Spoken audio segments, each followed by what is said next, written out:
Хәзер игътибарыгызга мәдәни ярдәмче сәхифәсен тәкъдим итәбез. 9 декабрьдә режиссер һәм педагог Дарья Хуртина җитәкчелегендә Казан яшь тамашачылар театрының инклюзив иҗат лабораториясе Марис Миттерлинг пьесасы буенча куелган «Зәңгәр кош» спектаклен күрсәтә. Анда иҗат лабораториясендә шөгыльләнүче 19 артист катнаша, шуларның 9-ы инвалид балалар. 9 декабрь көнне Әлмәт Татар дәүләт драма театрында «Сөюнең соңгы бүләге» дип аталган спектакль режиссеры Сергей Потапов. Бу тормыш кыйммәтләрен барлау, үлемне җиңү тарихы. «Сөюнең соңгы бүләге». Bütün персонажлар бик бәхетле түгел алар. Аларның тормышларында бик күп фаҗигаләр булган. Шулай да бу спектакль үлем турында түгел, ул яшәеш турында, тормыш турында. Менә намусларына тап төшерми, ничек тә булса, нинди авырлыклар булмаса да, яшәргә омтылу турында безнең спектакль.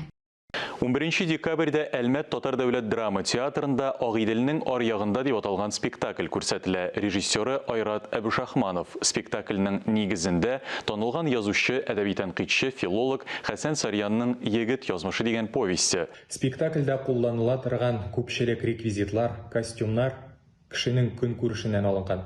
Алар 40-60 еллардан. Бу инде спектакльгә аерым бер атмосфера бирә.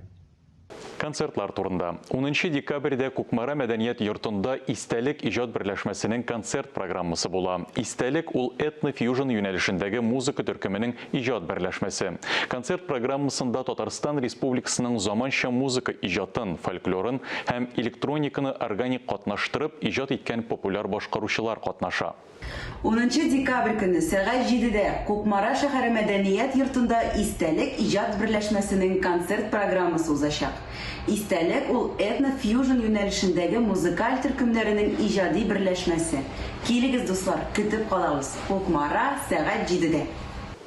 11 декабрьдә Габдулла Тукай исемендәге Татар дәүләт филармониясе сәхнәсендә халыкара конкурслар һәм фестивальләр лауреаты пианистка Варвара Мягкова концерты була.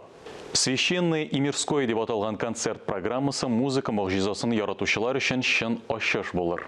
12 декабрьдә Сәйдәш мәдәният үзәгендә Эрнст Гофманның «Щелкунчик и мышиный король» дигән яңа ел музыкаль әкиятен күрсәтәләр. Бөек Чайковскийның илаһи музыкасы яңгырый, концерт әкияти эффектлы видеоряд белән үрелеп бара. 10 декабрьдә Александр Пушкин исемендәге мәдәният үзәгендә Мәскәү рәссамы Борис Хромовның «Төш» традицион сәнгатькә заманча караш дип аталган күргәзмәсе ачыла.